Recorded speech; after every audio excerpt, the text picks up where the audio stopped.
नमस्कार। देश की बात में पहले खबर रसोई गैस के बढ़ते दामों से जुड़ी हुई। फरवरी से अब तक 4 बार रसोई गैस के दाम बढ़ चुके हैं। एक महीने में करीब 125 रुपए ज्यादा। 1 मार्च को रसोई गैस की कीमत 25 रुपए का इजाफा हुआ है, जिसके बाद दिल्ली में गैस सिलेंडर की कीमत अब 819 रुपए हो चुकी है। अभी तक ये 794 रुपए का था। इससे पहले फरवरी में रसोई गैस की कीमत में 3 बार इजाफा हुआ। 25 फरवरी को भी कीमतों में 25 रुपए का इजाफा हुआ था। इससे पहले रसोई गैस की कीमत में 4 फरवरी को 25 रुपए का और 15 फरवरी को 50 रुपए का इजाफा हुआ था। तो कुल मिलाकर एक महीने में ही रसोई गैस की कीमत 125 रुपए बढ़ चुकी है।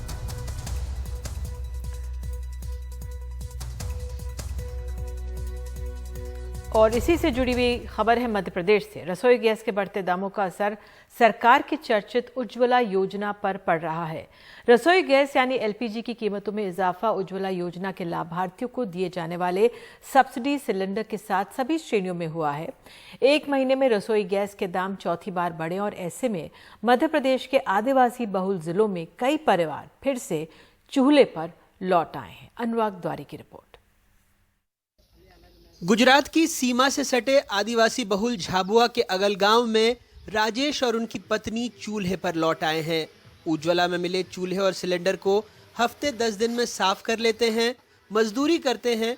कहते हैं महंगाई में सिलेंडर भरवाना उनके बस की बात नहीं। घर बार चलाए हैं कि क्या करें, कैसे भरवाएं, आगे से डले तो और भी हम भरवा दें। तो अभी चूल्हा किस काम आता है? चूल्हा अभी ऐसा ही टंकी भरवाए तो चूल्हा काम में आएगा। गैस पर खाना बनाते तो वो अच्छा रहता और चूल्हे पे बनाते तो वो धुआं लगता बहुत। तो फिर क्यों नहीं भरा रहे हैं गैस? तो आगे से पैसे नहीं आए इसलिए भरवाए नहीं।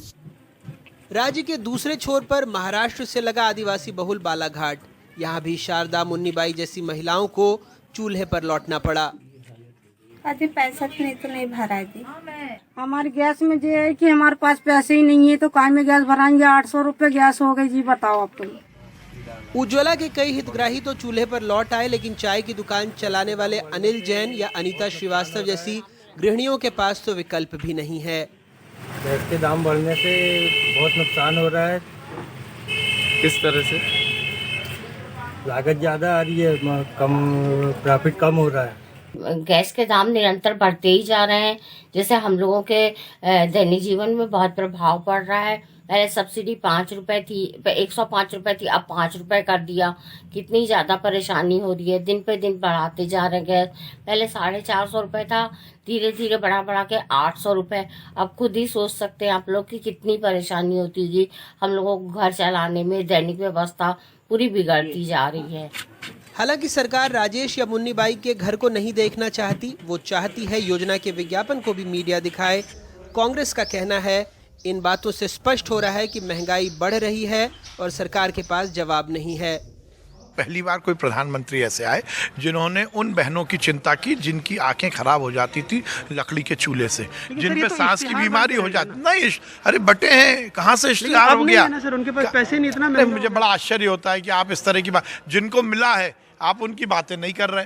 नहीं सर, मिलने के बाद लाखों बटे हैं, आप जाकर उनका घर देखिए। वहीं से देखकर नहीं, आप क्या मालूम कहाँ देख के आते हो। अब एक दो जगह के आप कहाँ के फुटेज लेके आए, मैं उस पर नहीं बोल सकता। अब कौन से आंकड़े हैं, कहाँ से आपके पास आ गए, आप ही के चैनल के पास ऐसे आंकड़े आते हैं, मुझे आश्चर्य है। सब लोग एक ही बात कह रहे हैं कि 7 साल पहले मोदी जी कहते थे कि वो हमारे देश की जीडीपी 2 डिजिट्स पे लाएंगे, और अब सब लोग ये कह रहे हैं पूरे देश भर में अगर जीडीपी बढ़ी है तो गैस, डीजल, पेट्रोल की जीडीपी बढ़ी है, जिससे कि जो आम उपभोक्ता है उन पर और बड़ा बोझ आ रहा है।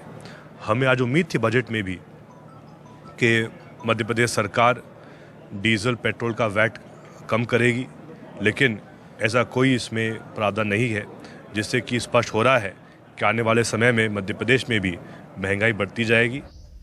प्रधानमंत्री उज्ज्वला योजना के तहत 1600 रुपए की आर्थिक सहायता प्रदान की जाती है। इस राशि से लाभार्थी गैस कनेक्शन ले सकता है। वित्त मंत्री निर्मला सीतारमण ने 2021-22 के बजट में 1 करोड़ और लोगों को एलपीजी गैस कनेक्शन देने की घोषणा की है। पिछले 11 महीनों में एलपीजी सिलेंडर के दाम 40% तक बढ़ गए हैं। अखबारी इश्तिहार में सरकार ये तो बताती है कि कितने करोड़ लोगों को उज्ज्वला योजना से जोड़ा गया, लेकिन ये छिपाती है कि महंगाई की वजह से कितने हितग्राहियों ने वापस चूल्हे की ज़िंदगी में या चूल्हे के अंधेरे में हितग्राही लौट आए हैं। मंत्री जी चाहते हैं मीडिया भी सरकारी इश्तिहार बन जाए, बताए कि मौसम कितना गुलाबी है। अफसोस ये हमारा काम नहीं। बालाघाट से रुपेश और भोपाल से कैमरा पर्सन रिजवान खान के साथ अनुराग द्वारी, एनडीटीवी इंडिया। और हमारे साथ अनुराग द्वारी मौजूद है। अनुराग, उज्ज्वला योजना पर हमेशा से सवाल जब उठाया वो यही उठाए कि बहुत अच्छी योजना है, लेकिन दोबारा जब सिलेंडर लेने की क्षमता कितनी हो पाती है, और अब जिस तरह से आपकी रिपोर्ट है कि इतनी महंगाई का इतना असर पड़ रहा है, कितना व्यापक असर है? क्योंकि हम रिपोर्ट में 1-2 केसेस दिखा सकते हैं, लेकिन ग्राउंड में आपने कितना व्यापक असर इस महंगाई का देखा है? देखिए, इसके कुछ, जैसे मैंने कहा कि निधि, कुछ ठोस आंकड़े आ नहीं पाते हैं, लेकिन 1-2 ज़िलों में जहां पर जैसे शहडोल हो या झाबुआ हो, शहडोल में तो हमें पता लगा था कि लगभग 85% तक उज्ज्वला में जिन लोगों को गैस कनेक्शन मिला था वो लोग अब गैस का इस्तेमाल नहीं कर रहे हैं। चूंकि ऐसा नहीं है कि वो योजना किसी ने वापस कर दी, लेकिन ये ज़रूर है अगर सरकार इस तरह के आंकड़े दे कि 1 साल में कितने हितग्राहियों ने दोबारा सिलेंडर लिया है, तो कुछ ठोस बात सामने आ पाएगी। लेकिन आप कई जिलों में घूमेंगे तो इस तरह के बहुत सारे आपके सामने मामले आते हैं जहां पर जो हितग्राही थे उज्ज्वला योजना के वापस चूल्हे पर लौट आए हैं।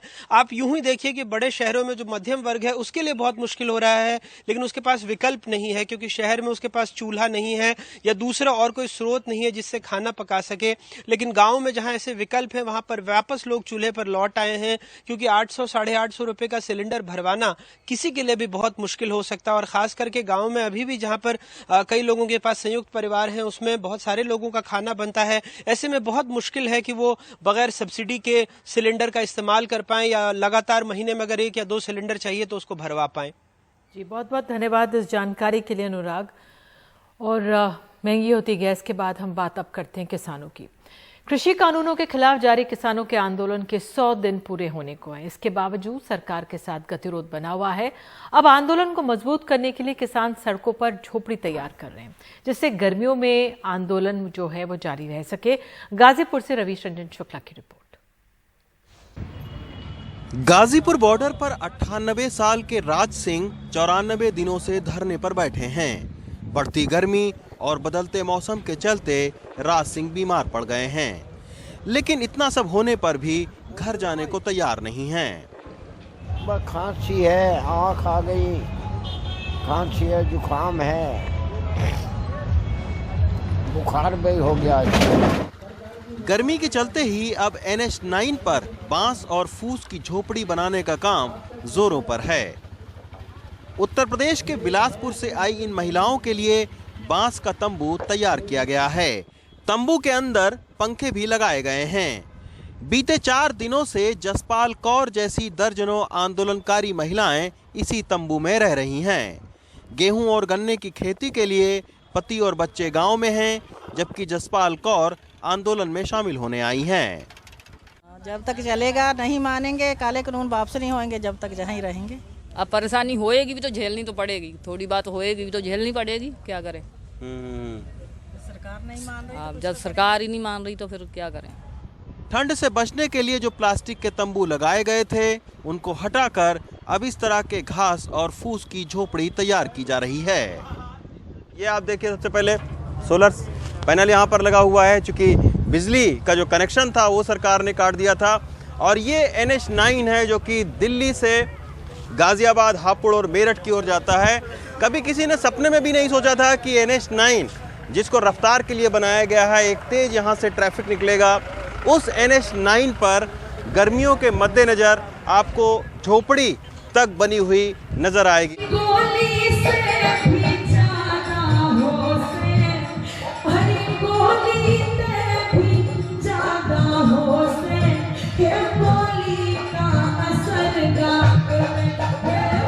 गाजीपुर बॉर्डर के सभा स्थल पर इस तरह का बड़ा पंडाल भी लगाया गया है। टीवी स्क्रीन भी लगी है, लेकिन राकेश टिकैत अब गाजीपुर बॉर्डर पर कम रहते हैं और देश के अलग अलग हिस्सों में पंचायतें ज्यादा कर रहे हैं। यही वजह है कि यहाँ किसानों की तादाद भी घटी है। तो आज की तारीख में संख्या में 19-20 बात दिन में हो जाती है, क्योंकि काम चल रहा गेहूं का, गन्ना बुवाई का, गन्ना कटाई का। लेकिन अपनी ड्यूटी पर रोटेशन प्रणाली भी हमने बनाई हुई है, आप लोगों को बता के बनाई थी। हमने लोगों को रोटेट करने का काम किया, जिससे लोगों का थोड़ा सा मन भी चेंज होता रहता है और घर का काम भी बर्बाद नहीं होता। ट्रैक्टरों का भी लगाया है, ट्रैक्टर आए 5 दिन 8 दिन जितना उसको समय है उतना रहेगा, जब दूसरा ट्रैक्टर आ जाएगा उस जगह पे तब वो रिप्लेस हो जाएगा। दिल्ली के बॉर्डर पर हजारों किसान शांतिपूर्ण तरीके से धरना दे रहे हैं, लेकिन सरकार से बातचीत न होने के चलते अब किसान आंदोलन का भविष्य क्या होगा, इस सवाल का जवाब न तो किसान के पास है, न सरकार सीधे तौर पर कुछ बोल रही है। गाजीपुर बॉर्डर से रवीश रंजन शुक्ला, एनडीटीवी इंडिया। उत्तर प्रदेश से फिर से सहरा देने वाली खबर आई है।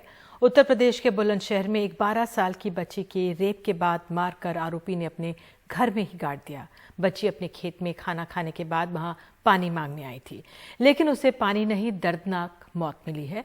अब बच्ची का शव जमीन खोद कर निकाला गया है। पुलिस ने फरार आरोपी को भी हिमाचल प्रदेश से गिरफ्तार कर लिया है। वो मासूम बच्ची यहीं जमीन में दफन थी। पास के अपने खेत में खाना खाया, प्यास लगी तो पानी मांगने यहाँ आई थी। पानी तो नहीं मिला, मौत जरूर मिल गई। आसान मौत नहीं, वो भी बेइंतहा दरिंदगी के बाद। बलात्कारी ने प्यासी बच्ची को रेप कर गाड़ दिया। माँ कहती है कि पहले भी खाना खा के उस घर में पानी मांगने आती थी, क्या पता था कि ये होगा। उसने पहले तो खाना खाया और खाने के बाद बोली बोलती ही नहीं, सारे तो पानी पीऊंगी, तो मेरी नल पे पिया जाके। तो नल पे पानी पीने आई। कैसी हालत में मिली थी बेटी? वो बुरी हालत में ही, पहचानने में नहीं आ रही थी। राख होना नंगी तो कुछ भी आँच पड़ रही, वहाँ राख पड़ी थी, अगर नीचे दाग रखी है। तो दरिंदगी का भी शक है बेटी के साथ? कुछ है दरिंदगी का? दरिंदगी करिए अगर तो बहुत हाल करो, नंगी का तो बड़ा हाल करो। लड़की को ढूंढने गांव वाले जमा हुए। मां ने बताया कि बेटी पानी मांगने कहां गई थी। इस घर में सिर्फ मुलजिम और उसके पिता रहते हैं। रेप के बाद घर खाली पड़ा था। गांव वाले अंदर घुसे तो एक शख्स का पैर पोली मिट्टी में धंस गया। तब लगा कि वहां जमीन खोदी गई है। ये ऐसा पता लगा जैसे यहाँ ढूंढने को आए हम लोग, तो जैसे ढूंढी तो हमारा पैर जो धरती में चला गया। अच्छा ठीक। हाँ, तो जब वो खोद कर देखी तो उसका घोंटू दिखा हमें। फिर पुलिस सब कुछ आ गई। आने के बाद में जो है फिर वो बाद में कोई लड़की निकाली गई। बच्ची की लाश निकली तो पूरा गांव उसके पीछे निकल पड़ा। हर कोई गमज़दा, हर कोई गुस्से में। ये देख पुलिस वालों का कलेजा भी मुंह को आ गया।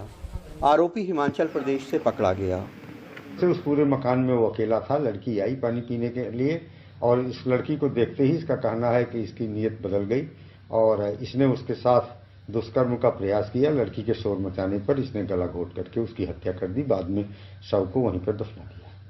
ये कभी कभी यहाँ नहीं होता, ये 1-2 बार नहीं होता, बल्कि रोज रोज बार बार ऐसी घटनाएं होती हैं जो समाज में दहशत पैदा करती हैं।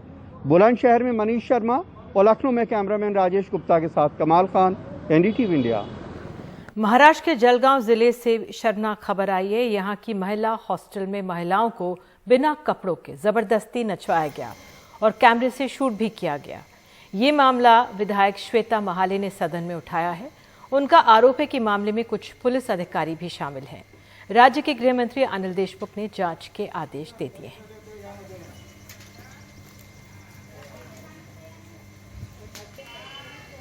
जलगांव जिले में आशादीप एक वसति गृह है, जो वसति गृह महिलाओं के लिए चलाया जाता है। इस वसति गृह में जो महिलाएं पीड़ित हैं, जिनके ऊपर अत्याचार हुआ है, वहाँ उस महिलाओं के साथ वहाँ के जो लोकल कर्मचारी हैं उनके साथ मिलकर पुलिस और कुछ बाहर के लोग आके वो महिलाओं के साथ छेड़खानी करते हैं।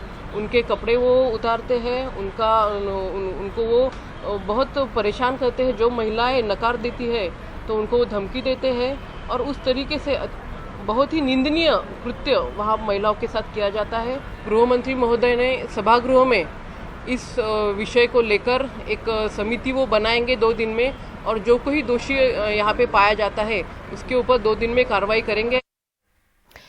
देश की बात में आगे अब चुनावों से जुड़ी हुई कुछ खबरें आपको बताएंगे। साथ ही निगम चुनावों में दिल्ली में आम आदमी पार्टी की जीत हुई है, कांग्रेस को भी राहत मिली है।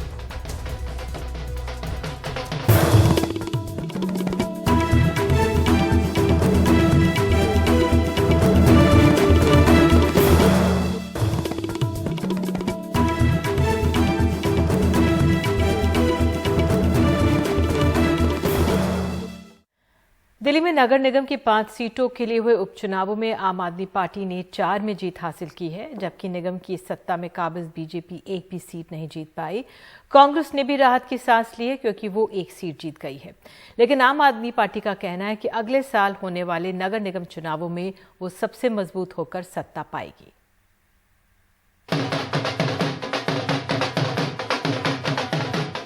आम आदमी पार्टी हेडक्वार्टर में जश्न मन रहा है। दिल्ली नगर निगम की 5 सीटों में से 4 सीटें आपने जीत ली हैं। पार्टी के मुताबिक ये सरकार के अच्छे काम पर जनता की मुहर है। तो मैं समझता हूं कि आज जो नतीजे आए हैं, शायद ये एक आगाज है कि अगले साल जो एमसीडी का चुनाव होगा उसमें किस तरह के नतीजे आने वाले हैं।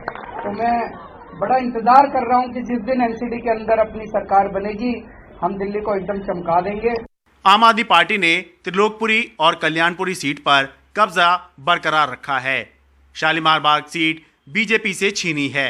रोहिणी सीट 2017 में बीएसपी ने जीती थी, इस पर भी आपने कब्जा कर लिया। जबकि पूर्वी दिल्ली के सीलमपुर की चौहान बांगर सीट कांग्रेस ने आपसे छीन ली। बीजेपी 5 सीटों में से एक भी नहीं जीत पाई। हम अगला जो 2022 का निगम चुनाव है, भारतीय जनता पार्टी में निगम ने बहुत अच्छा काम किया है और हम इसको आगे बढ़ाएंगे और मुझे पूरा विश्वास है 2022 का चुनाव हम नई ऊर्जा के साथ लड़ेंगे, जो कमियां रहेंगी उनको सुधारते हुए। 1 सीट जीतकर कांग्रेस ने सबको चौंकाया और अपने लिए उम्मीद जिंदा रखी। 1 साइडेड इलेक्शन था, लगभग 11,000 के आसपास से हमारी जीत हुई है। 1 साइडेड इलेक्शन था, कुछ नहीं मिला दूसरी पार्टी को। अरविंद केजरीवाल से हमारा इलेक्शन था। हर चुनाव अहम होता है, हर चुनाव की अहमियत अलग अलग होती है। वो बात अलग है कि अपनी परफॉर्मेंस के हिसाब से पॉलिटिकल पार्टियां हर चुनाव की अहमियत घटाती बढ़ाती हुई दिखती हैं। ऐसे में अगर आम आदमी पार्टी इन चुनावों को बहुत अहम चुनाव बताए या बीजेपी ये कहे कि 5 सीटों पर उपचुनाव कोई स्पष्ट संकेत नहीं देते, तो ये कोई बहुत हैरत वाली बात नहीं है। दिल्ली से अपने कैमरा सहयोगी शशि गुप्ता के साथ मैं शरद शर्मा, एनडीटीवी इंडिया। और अब विधानसभा चुनाव। बंगाल में तृणमूल कांग्रेस के विधायक और आसनसोल के पूर्व मेयर जितेंद्र तिवारी बीजेपी में शामिल हो गए हैं। दिलचस्प बात यह है कि दिसंबर में वो टीएमसी से इस्तीफा उन्होंने दे दिया था और बाद में वो मान गए थे और फिर पार्टी में उन्होंने ज्वाइन कर ली थी। कल फिर उन्होंने बीजेपी का दामन थाम लिया।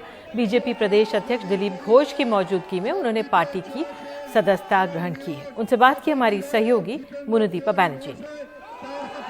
जितेंद्र साहब, why this changing of colours? देखिए, मैं जिस सोच के साथ बड़ा हुआ हूँ, मुझे लगा कि इस पार्टी में रहकर, इस पार्टी में आकर मैं उस सोच के साथ काम कर सकता हूँ, इसीलिए इस पार्टी में आया। पर आप तो आए थे, फिर चले गए। नहीं, कब आया था मुझे याद नहीं, कब आया था। आपको यदि पता हो बता दें। तृणमूल तो छोड़ दिए थे आप, फिर वापस चले गए। कुछ इश्यूज थे जिन पर मेरा मतभेद था, इसलिए मैंने छोड़ा था।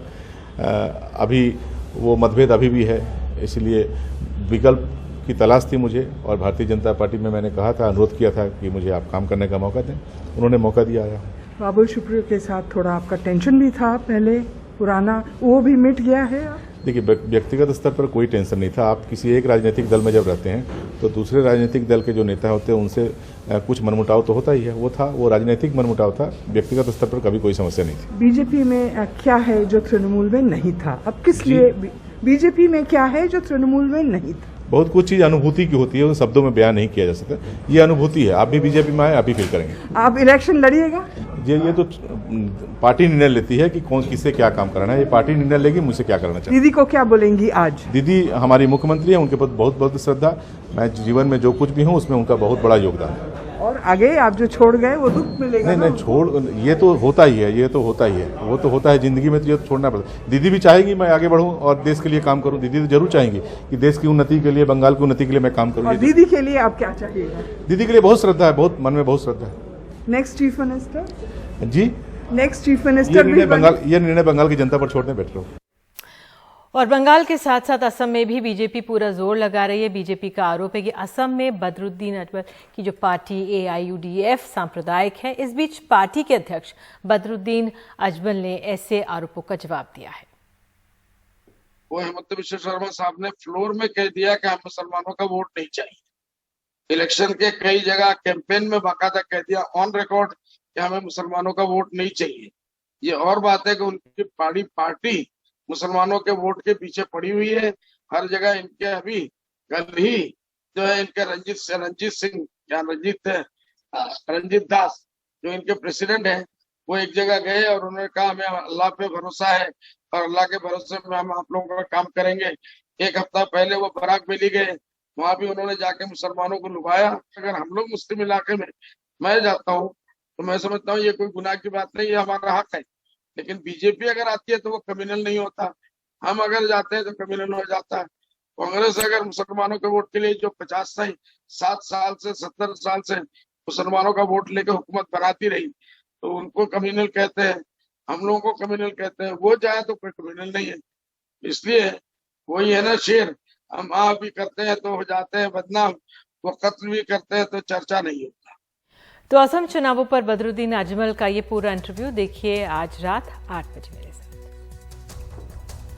और देश की बात में आगे है, कोविड के बढ़ते मामलों को देख सरकार टीकाकरण में भी ला रही है अब तेजी।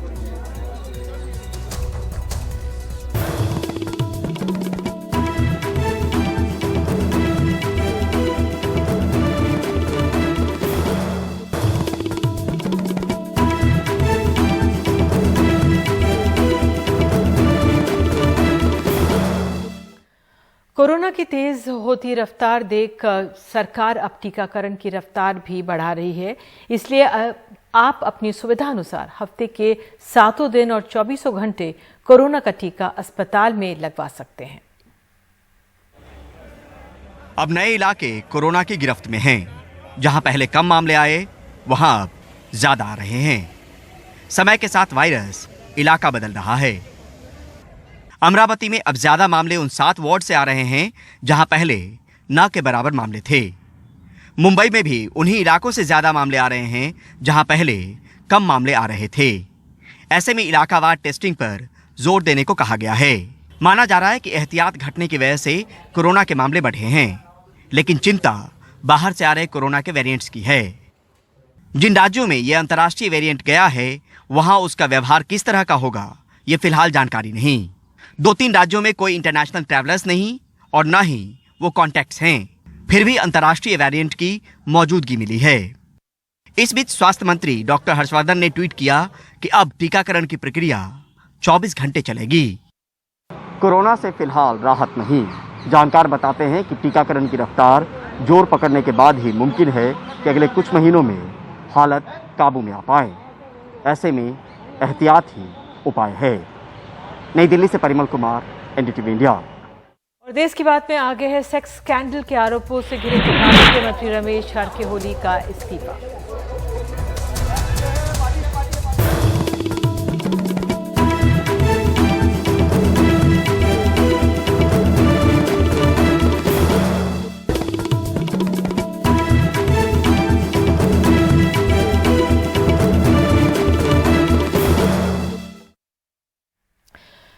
कर्नाटक से खबर है, एक सेक्स टेप में नाम उछलने के बाद कर्नाटक के जल संसाधन मंत्री रमेश जारकिहोली को इस्तीफा देना पड़ा है। उन पर सरकारी नौकरी का लालच देकर महिलाओं के यौन शोषण का आरोप लगाया जा रहा है। रमेश जारकिहोली वो नेता हैं जिन्होंने कांग्रेस विधायकों को बगावत के लिए जुटाया और येदियुरप्पा के लिए सरकार बनाने का रास्ता साफ किया था। शायद यही वजह थी कि येदियुरप्पा सीधे उनसे इस्तीफा नहीं मांग सके। कहते हैं जारकिहोली ने बीजेपी आलाकमान के इशारे पर इस्तीफा दिया, ये कहते हुए कि नैतिकता के आधार पर वो इस्तीफा दे रहे हैं। रमेश जारकिहोली ने साफ कर दिया है कि सेक्स स्कैंडल से उनका कोई लेना देना नहीं है। वे नैतिकता के आधार पर इस्तीफा दे रहे हैं ताकि जांच में किसी तरह का कोई व्यवधान न आए। इस मामले में टेप में दिख रही महिला या उसके परिवार ने शिकायत दर्ज नहीं कराई है। एक सामाजिक कार्यकर्ता दिनेश कलाहल्ली ने शिकायत दर्ज कराते हुए आरोप लगाया कि महिला बांधों पर एक डॉक्यूमेंट्री बनाने के लिए मंत्री जारकीहोली से मिली थी। दोनों नजदीक आए, फिर मंत्री ने उस महिला से वादा किया कि वो उसे सरकारी नौकरी दिलाएंगे। इसी वादे की बुनियाद पर उस महिला का शोषण किया। मंत्री जी जो है तुरंत इस्तीफा देना चाहिए। विपक्षी दल कांग्रेस सेक्स टेप में दिख रही महिला और मंत्री जारकीहोली की बातचीत पर भी सवाल उठा रही है। और जो बातचीत जो उन्होंने किया हुआ, काफी चीज उन्होंने बोल दिया है। एक तो बोला हुआ है कि येडियुरप्पा जी जो है बहुत भ्रष्ट है, और दूसरा जो है उसका चेंज होने वाला है।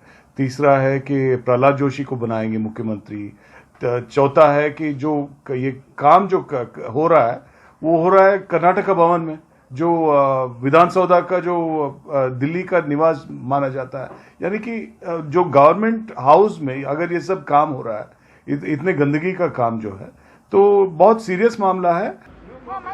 मुख्यमंत्री येडियुरप्पा ने अभी तक इस पूरे मामले में कोई प्रतिक्रिया नहीं दी है, लेकिन कई राज्यों में चुनावों के इस मौसम में बीजेपी के लिए अपने मंत्री का इस्तीफा लेना एक राजनीतिक मजबूरी भी थी। अनैतिक क्रियाकलापों के लिए नैतिकता के आधार पर किसी राजनेता का दिया गया ये पहला इस्तीफा नहीं है। इससे पहले जब यहाँ सिद्धरामैया की सरकार थी, तब भी उनके एक मंत्री का सेक्स टेप सामने आया था और उन्होंने भी नैतिकता के आधार पर ही इस्तीफा दिया था। बेंगलुरु से कैमरामैन कुमार के साथ निहाल किदवई, एनडीटीवी इंडिया।